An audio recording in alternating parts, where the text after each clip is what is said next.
Well, a big hello to everyone, and welcome to another fun episode of Hereticals History. This one we are going to be going into. This is going to be the first of what could end up being a fairly long series on the Bronze Age collapse, which is one of the most interesting times in history. So, my name's Chris. So, for those who don't know me, I'm a historian or have a background in history. So I'll be approaching things from the academic point of view. And joining me, as always, is my co-host and good buddy, Dan. How you doing, Dan? Hey, Chris. How you going? Going all right, mate. Now, it's funny. Before we went live, I was complaining that Dan had a crackle in his microphone. Turns out it's actually my headphones. And I just learnt that as the intro music was playing. So that's a pretty good trick. The main thing is it's working now that we're live. And well, no, you're still crackly, but that's a me issue and not an everyone else issue. Well, that's all right then. And so, whilst Chris is the professional historian, I am the layman, so to speak. I am a lover of history and have always had a passion for history. But yes, I have not gone down the academic route. So, mind you, what I will say is you and I have had a lot of conversations. Now, I've had conversations with people who have done history degrees, and I can tell you wipe the floor with most of them. Yeah. Some of the finer points of, like historical methodology, obviously you haven't gotten to that. You haven't studied that. But when it actually comes to the history side of things, mate, you hold your own with the best of them. Trust me. Yes. You're fine. There's some really, I don't want to say dumb people that get history degrees because that wouldn't be a fair statement. But there's some people who get history degrees who I think go by the motto of P's get degrees. And Dan, I think academically deficient. Yeah, so I think Dan, don't downplay yourself because I'm actually probably jealous. You've probably got more history books than I do. Actually, yeah. Which is something that I'm working on. I'll slowly get there. But in the meantime, mate, this should be a good chat. So the Bronze Age collapse is a really, really interesting topic because it's probably one of the unsolved mysteries of history. And it's, even though we're going back to 1177 BC, it's in the relative schemes of things, it's not from a time that's so far away we know nothing about it. In fact, quite the opposite. We know so much about this period of time. We don't have a definitive answer for what happened, why all these great civilizations suddenly collapsed. So it's something that there was multiple civilizations too. It wasn't like the Roman Empire, which has similar parallels to the Bronze Age collapse, but it was one empire. We're talking about 5 or 6 huge civilizations that were dominant in world trade and all collapsed at similar times. And these aren't civilizations that no one's heard of. I mean, we're talking about groups like the Mycenaeans, the Babylonians, the Egyptians, the Assyrians. So these are all some pretty big and pretty well-known empires. So it's definitely going to be interesting. So what we're going to do today is we're going to do a bit of an overview. So I guess this is going to be the short version of what is the Bronze Age collapse. Yeah. And then as we go on, we're going to dive into the topic in a lot more depth. We want to do very much a deep dive into it. We're going to look at some of the civilizations. We're going to look at the world of the Bronze Age collapse, the different civilizations, the different groups that were around, some of the different theories as to what happened. But I think for those who maybe aren't familiar with the Bronze Age collapse, Dan, what is the Bronze Age collapse? What's your understanding? Because I can give the big, boring academic historical explanation. Give us the everyman. Give us the historical pundits version of what the Bronze Age collapse is. Well, I've been watching a few videos on Eric Klein is a brilliant archaeologist, and he spent 30 years in the field, and this is his specialty. But he was talking. Incidentally, we've throughout this series, I can probably guarantee we're going to steal a lot from Eric Klein. Yes. Yes. Look, Eric Klein is the go-to man. So Dr. Eric Klein, lots of love and respect to you. And he's written a book too, so which was written 2 books. A chance to read it. It's called 1177, The Year That Civilization Collapsed. Is that the title? Have I got that title right? Yeah, that's right. And I might post an Amazon link down below for anyone who wants to buy the book. If you're interested in this time period, definitely grab this book. It's just fascinating. But I guess my understanding is, so the Bronze Age was a time when they had Bronze Age materials and tools and weapons. So it went from the Stone Age to the Bronze Age. And the bronze tools were not... So the materials for them weren't exactly all in one place. So this is why we have these 5 or 6 big civilizations doing huge amounts of trade. And Eric Klein even mentioned it in his video, where it was kind of a globalized society for that time period, because you've got all these nations trading and fighting with each other, and they're building all these incredible weapons and technology. And you've got the Babylonians as well, who have created, probably a couple of thousand years earlier, they've created the first writing form in cuneiform, which I'm sure we'll get into one day.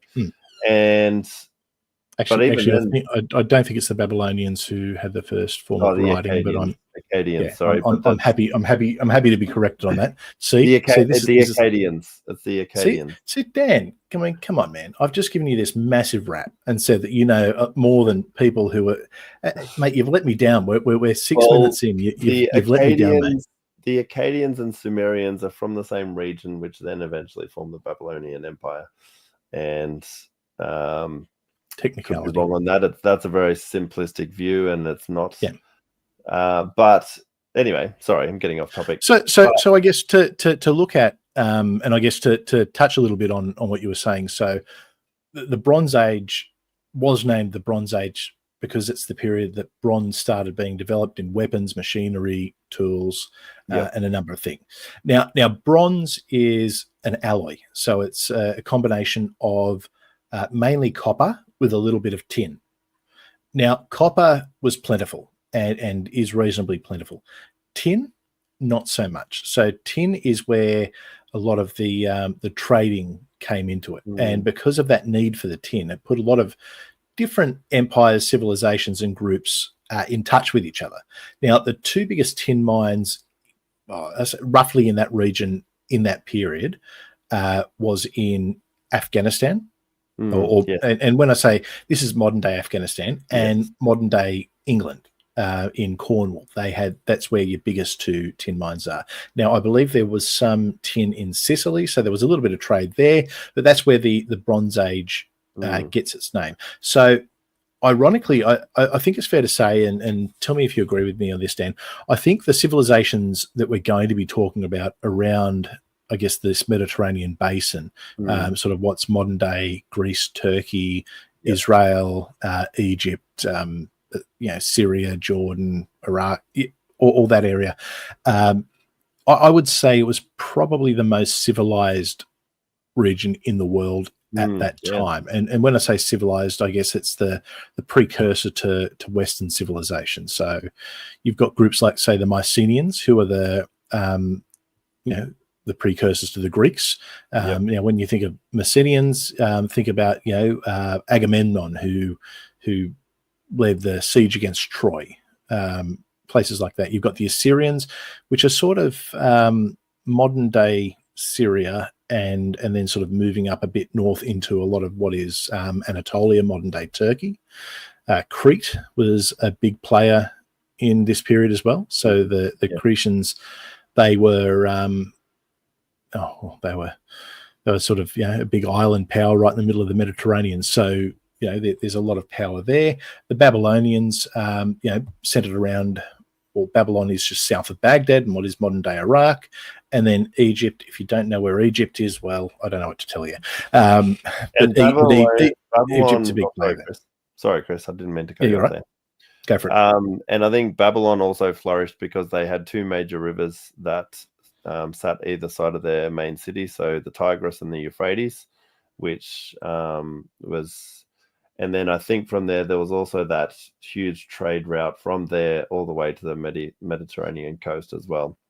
Yeah, well, where the Babylonians definitely had a lot of power was that tin trade out of Afghanistan virtually went right through regions that they controlled. So, so it did make them a fairly major sort of player in a lot of this stuff. So, I'll just see if I can bring up I'm just going to bring up a map of the area now. So, just to show everyone as well, the civilizations at the time. So, what were considered big cities was probably only a population of 10,000, but back in that time, that was considered to be a huge city. So, which, small country towns these days are 10,000 people. So it's hard to imagine that the capitals of the world were only about 10,000 people at the time. All right. So what you can see here is we're pretty much dealing with this area here, if you can see me doing, and down to here. Actually, I might just zoom out a bit. So modern day Greece, that's where you've got Mycenae. Cyprus is a big player. You've got Crete there, who is also a big player. You have your Assyrians in here. Egypt. Now, Egypt is mainly centered around here in this period and sort of moving up into the southern tip of what is modern day Israel. So, I guess, Gaza. Gaza's traditionally been Egyptian. And then Baghdad right here. If we were to zoom down into Baghdad, just south of Baghdad here is where the ruins of Babylon are. So hopefully that gives everyone a little bit of perspective about the region that we're talking when we're talking about the Bronze Age collapse. And then obviously Afghanistan was further east. Yeah, so now I guess we haven't really spoken about the Bronze Age collapse here. What we have spoken about is a little bit about the Bronze Age. So I guess why this period was revolutionary was because bronze is far stronger and more durable than stone, that it obviously from the Stone Age, or copper, just as itself. So it allowed societies to sort of advance pretty dramatically, sort of building stronger tools for farming, for crafting, and for warfare, of course.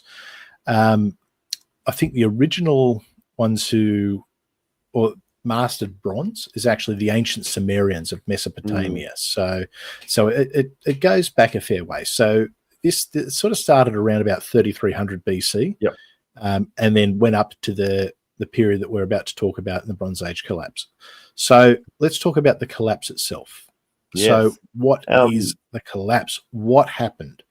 And just of a quick fun fact as well, Chris, before we do. So Akkadian, which is part of the Babylonian area, that was the trade writing on all the cuneiform tablets and all the tablets around the Mediterranean and all that. So basically, Akkadian was the English of the day. So today, it was very much the lingua franca of the period. So just a fun fact that the Akkadian language was the language of trade of the day. But right, let's go to the collapse. So I guess tell us about the collapse, Dan. The big two words that you will hear with regards to the collapse of this Bronze Age collapse, whether they caused it or whether they were just part of circumstance, the two words are sea peoples. So now, do you want to talk about the sea peoples, Chris? Oh, before we go into the sea people, which we will, I'm curious to know, before we actually start on this journey, because look, a lot of the research we're going to be doing on this, we're going to be doing as we go. So I'm curious to know, Dan, what do you think, before we start this, before we really dig into it, what do you think caused the Bronze Age collapse? I think I see a lot of parallels with the Roman Empire, and I know it's mentioned a lot as well. So you have with the Bronze Age collapse, you have a major area with 5 or 6 major empires, and over the period of about 100 years, they all either diminish or go extinct, and I think Egypt is the only real survivor, but their empire is severely diminished from this.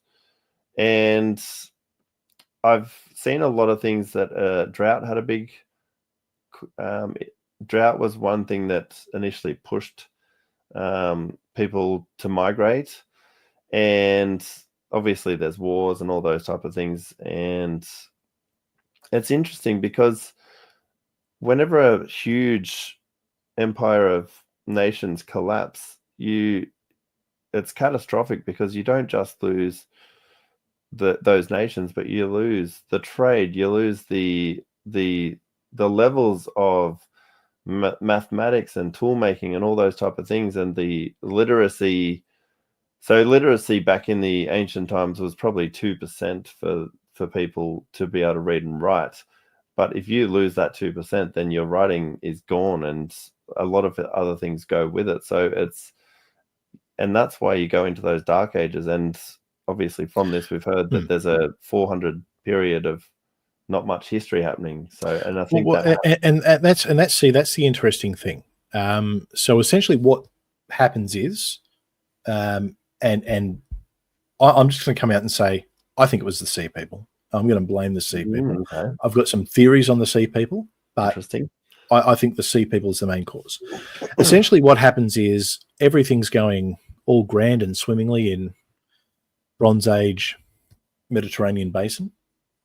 Then all of a sudden one day, bang, history ends. All written records end. The only clues we have is a letter saying the sea people are coming, which is an oversimplified version of what it is. But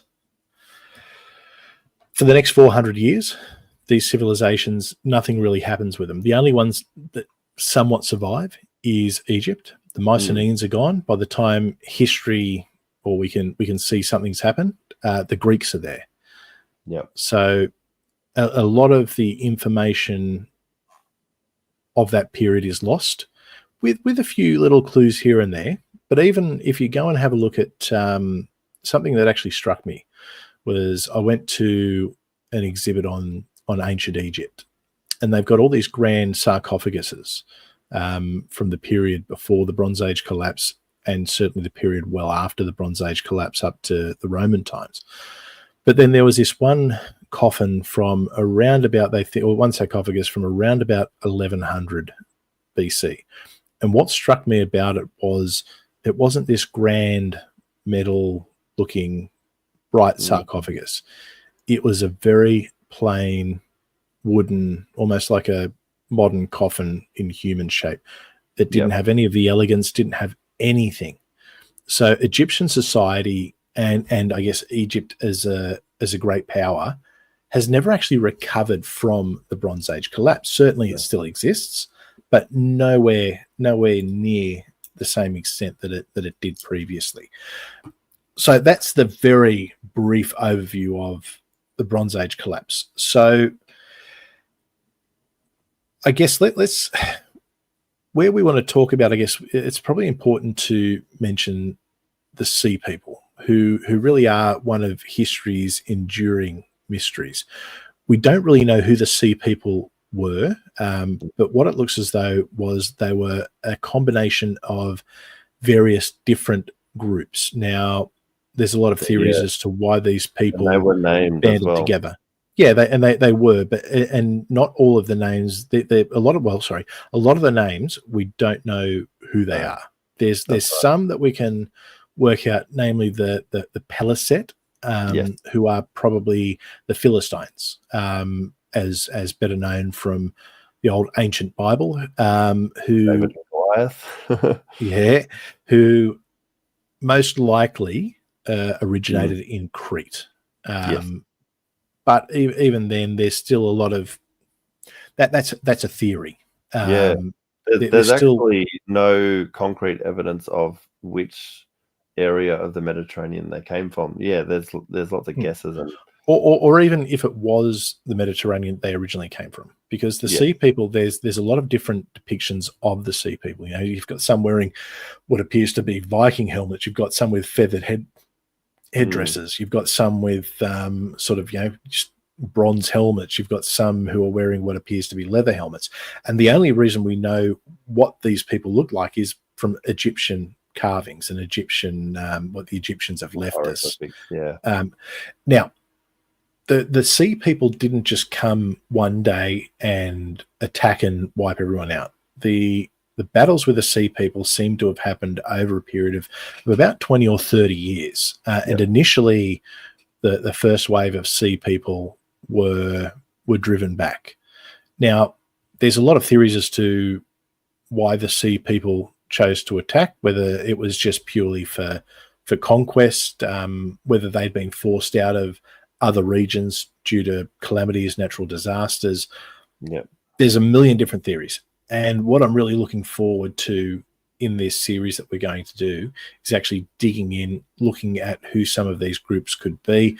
I mean, we hear Peliset. I mean, we assume Philistines. But really, I think it's an educated guess. I think certainly that's Dr. Klein does lean that way. I think they're the only ones that have are the most likely to be the Philistines, whereas the other groups of the sea peoples are pretty much guesswork. Yeah, look, there's suggestions that they might have come from areas such as Sicily, Sardinia, and other parts of mainland Europe. It is likely that they were a coalition of different people. But what's interesting in this collapse is all these great empires are suddenly gone and nothing seemingly replaces them. We don't have the sea peoples set up there and start their own empires and start writing in different languages, anything along those lines. Really, the first thing we get is, apart from some very basic hieroglyphics and Egyptian script, is the Greeks in the time of Homer, when he's writing about things like the Iliad, the Odyssey. That's really the next sort of clue of civilization in the area, with one exception, which is where I think something that we need to dig into a little bit. The only other real written account of anything happening in that time, I believe, is probably the Old Testament of the Bible. And look, just to clarify for those out there, I'm a staunch atheist. So when I look at the Bible, I look at it purely from I guess, I can see the mythological side of it, and I can also, appreciate the historical relevance of it, because it does provide a history and a story. Now, I don't believe everything that's in that. That's just me. Dan, on the other hand, Dan runs a church, so we're coming at we'll be coming at this from completely different. Yeah. Ironically, Dan used to watch me preach at churches. Indeed. The tides have turned. That's a whole other story, and you can have a look at that one on my other channel. But I think that there is something there, and I think it's something that is worth looking at. It is worth looking at what the ancient Hebrews, Israelis were doing around that time. I actually even wonder if there's, and I say this having not deeply looked into it. I've tried to come into this as raw as I can. So when we're actually exploring this, I'm doing so from an academic lens, looking at the information and evaluating the information as we go. But one thing I would like to look at is the possibility of the Israelites being sea people. Because the Old Testament would have them coming out of Egypt kind of around that time. And certainly, Exodus talks about Egypt virtually being left in ruins with, most of their troops in the Red Sea, plagues, famine, things like that, really getting in and interfering with them. And then it talks about in the following books after Exodus, it'll talk about the conquest that they made, how they went in and they conquered all of these areas and regions. The land of Canaan. So why can they not be the sea people? That's something that I want to look at personally, and just see if there's anything there. I'll be interested, because I think we disagree on this, which will make a very good discussion. Well, even better. And look, when I actually look at a lot of the evidence and what's there, I may end up disagreeing as well. I guess this is what I'm coming into this with, an opening Yep. idea and an opening, I guess, theory. And it's very much a theory. It's not a thesis. It's not anything. It's just a pure something I know about that could match up, and it's certainly something that I do want to explore as we move on. Exploring. Yeah, and that's what we're here for. We're here to discuss the historical side of events. Yeah, and look, there's also the question of were the sea people, were they conquerors or were they refugees? Were they people who were forced out of their region either by conquest or by famine, by drought, by a number of different things that were forced down there and then found themselves in conflict. It does seem interesting that in such a short period of time, when you look at it relatively, they were able to collapse these major, very wealthy, very well armed, very well established civilizations. And to the point where they just left them with no trace of them existing at that period. History stops then. History stops then, which is something that definitely interests me. Which is similar to what happened when the Roman Empire collapsed. It went in, like, the British Isles went into a dark age, and many other places too. So, all right. So explain. I actually like the idea of your parallel there. So I guess expand on that parallel for me. Yeah. So I guess not so much the Eastern Roman Empire, because it became Byzantium and it was still strong for another 1,000 years until the Ottomans destroyed it in 1453, I believe. But the Roman Empire was similar, but it happened over a longer period of time, where you've got all these tribes like the Goths and the Huns and all these type of other tribes that kept attacking Rome. Rome expanded too much, and again, once they overreached, all these tribes came in and just demolished them. They lost the British Isles and obviously had to retreat a lot. And that's why the Dark Ages started in. Like, if you look at the English history, there's not much history in those early days after the Romans left.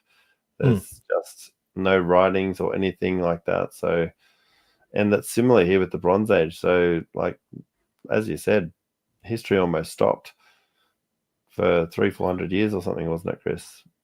Pretty much. I mean, to round it out, you'd say 400 years. 400 years is sort of when you start to see things again. That starts the timing of the rising again of the Greeks, and you've got the Romans that are beginning their empire around that time, according to the myth anyway. And you've got nations having to rebuild after. Well, I think around that time it's definitely in Italy you've got the Etruscans at that time. Yes, and I think that there could be an argument, especially considering that some of these people came from Sardinia, Sicily, that the Etruscans could have been somehow involved in. I guess we'll say sea peopling. I still do like the idea of the Israelites, but I think they might have been the ones who just took advantage potentially too, and went into the land. Potentially they went into weakened empires, weakened lands, and that was part of it. But I think there's a lot for us to dive into. So this has just been a fairly brief and quick overview and introduction of what the Bronze Age collapse was, and I guess what we're going to be exploring. So what we're going to do on the next show, which all going to plan, should be in a week's time. Ideally, I'd like to try and do these at least one a week, depending on how much research we can get in, and also life. We might even get 2 a week. You never know. I enjoy doing this way too much. So I would imagine that it's going to be something we do a little bit more of. So next episode or next week, we're going to be looking into the civilizations of the Bronze Age. So we'll look at the Mycenaeans. We'll look at at Crete, Cyprus, Assyria.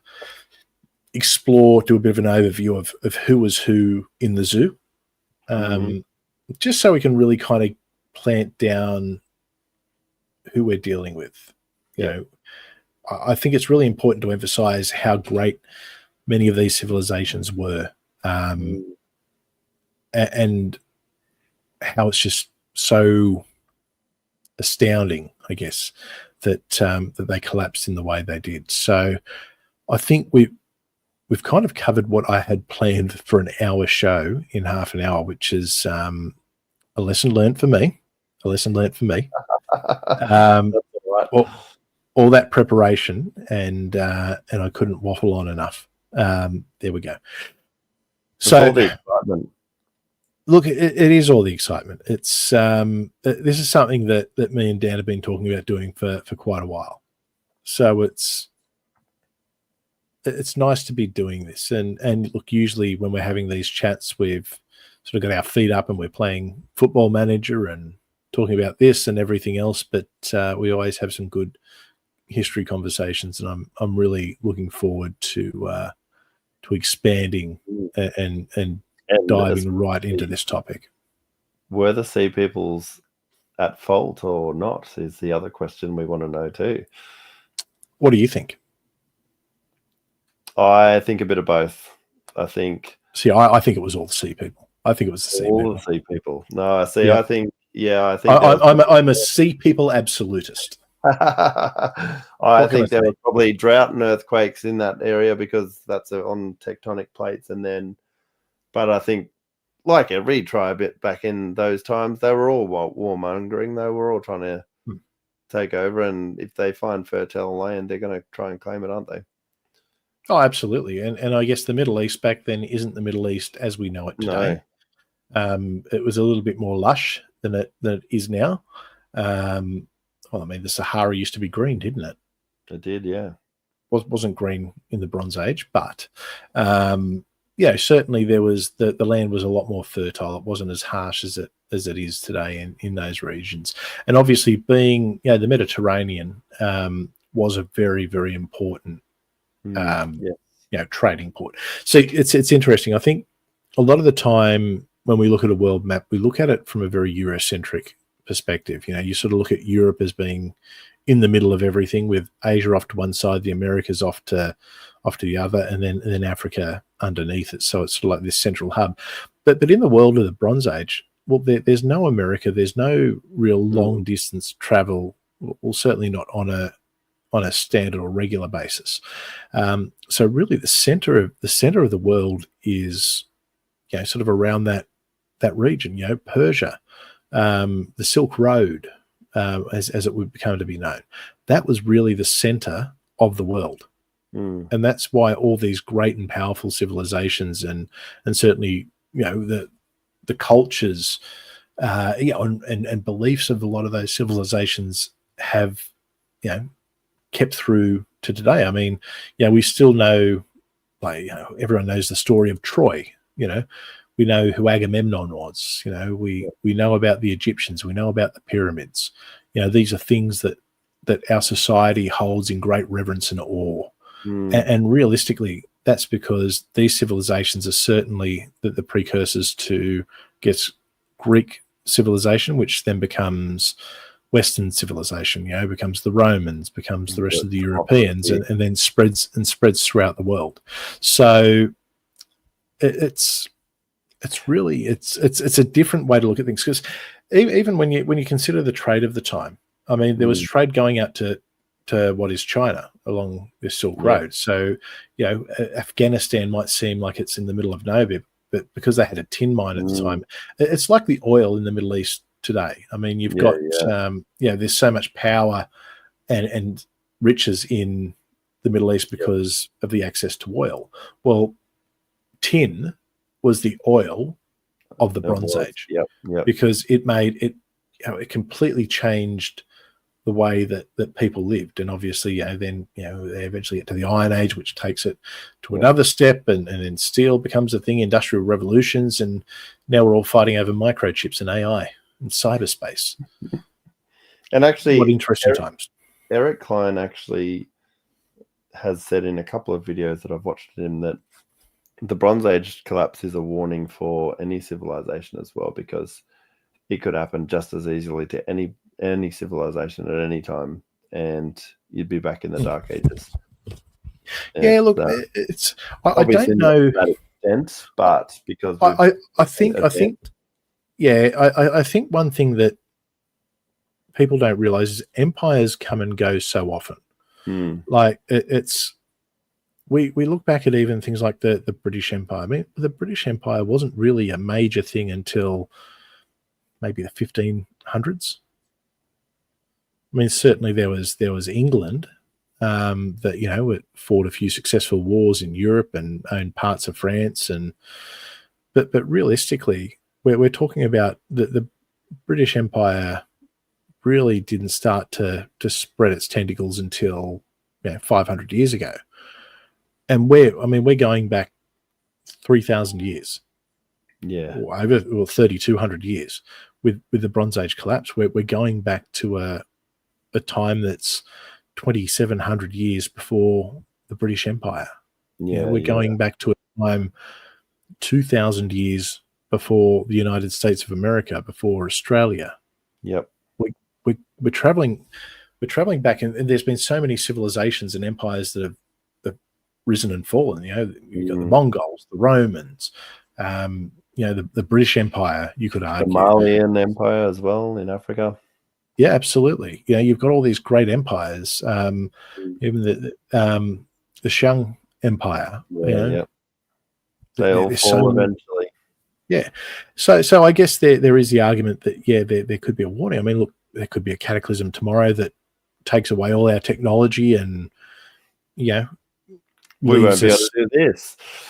We wouldn't be. Wouldn't that be sad? Wouldn't that be sad? But maybe in 3,000 years there'll be some archaeologists talking about the AI age collapse and the evidence they found that Chris and Dan did a podcast once. And they have no idea what the hell we're talking about. Something about sea people. So you never know. All right. So what we might do is we'll wrap it up there. Thank you to everyone who is watching live with us. Thank you to everyone who is watching, I guess, in the future.